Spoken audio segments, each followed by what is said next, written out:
Pemirsa, proses evakuasi satu korban longsor di Banyumas, Jawa Tengah hingga kini masih berlangsung. Korban pada Senin malam lalu tertimbun tanah longsor bersama istri dan kedua anaknya.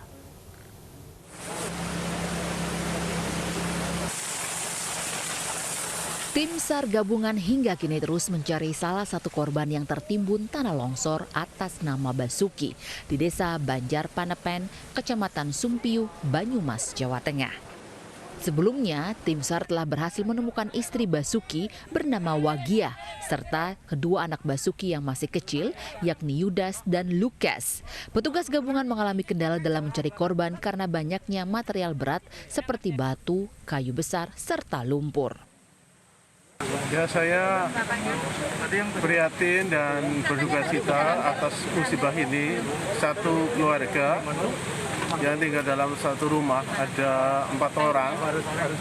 Ini kena longsoran tanah sehingga semuanya meninggal dunia.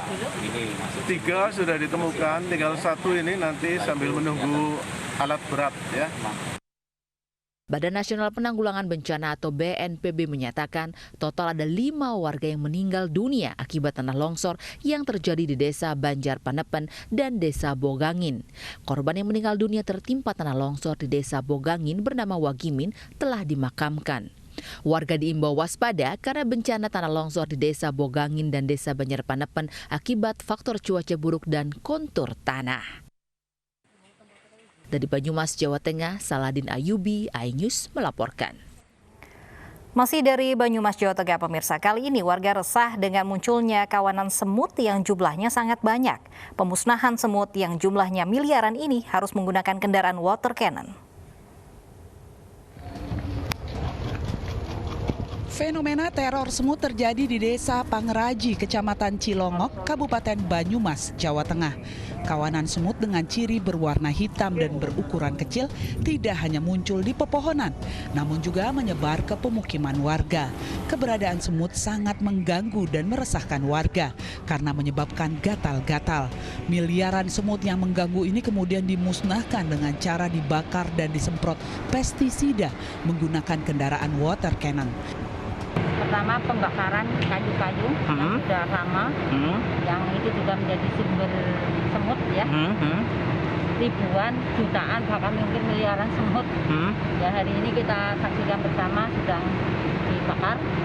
Kemudian hari ini kita semprot pakai, kita kerjasama dengan Polresta, penyemprotan pakai pestisida. Fenomena kemunculan semut dengan jumlah banyak ini ternyata telah terjadi sejak tahun 2017. Akibat teror semut, sejumlah penderes nira tidak dapat bekerja karena pohon kelapa dipenuhi semut. Dari Banyumas, Jawa Tengah, Saladin Ayubi, iNews melaporkan. Pemirsa, salah satu fenomena yang terjadi di awal musim hujan adalah banyaknya telur-telur ular kobra yang menetas. Di Jember, Jawa Timur, sejumlah anakan ular kobra yang berkeliaran di permukiman warga berhasil ditangkap.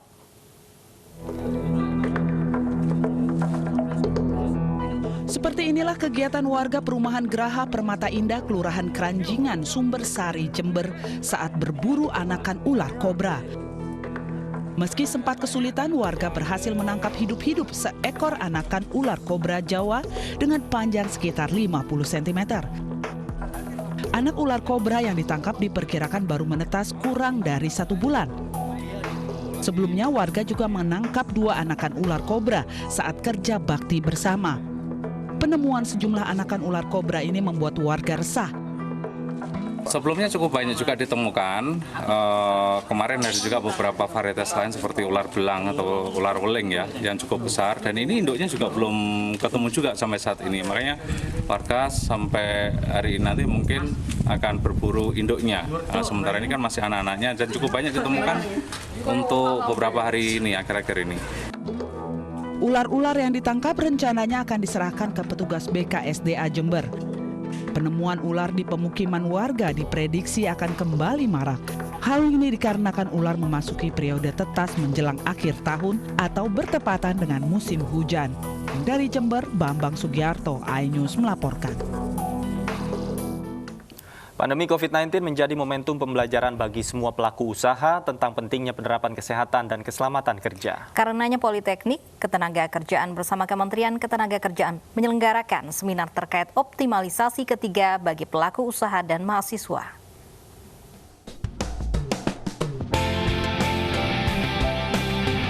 Penerapan kesehatan keselamatan kerja merupakan kunci penting keberlangsungan usaha dan pelindungan pekerja atau buruh dalam rangka pencegahan dan penanggulangan COVID-19.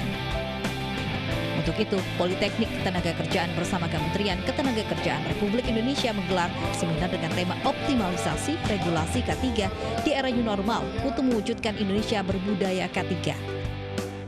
Seminar dihadiri perwakilan Serikat Kerja, praktisi K3 dan hubungan industrial, serta sivitas akademika. K3 masih menjadi platform utama yang harus dijalankan, terlebih di masa pandemi saat ini. Tak hanya mengejar produktivitas, tapi juga tetap mengedepankan keselamatan dan kesehatan saat bekerja.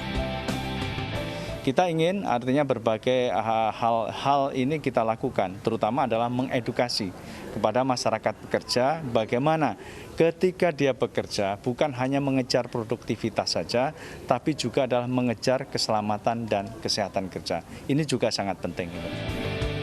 Tak hanya di dunia kerja, K3 juga harus diterapkan di dunia pendidikan, terutama bagaimana menyampaikan pengajaran dengan tetap menerapkan protokol kesehatan.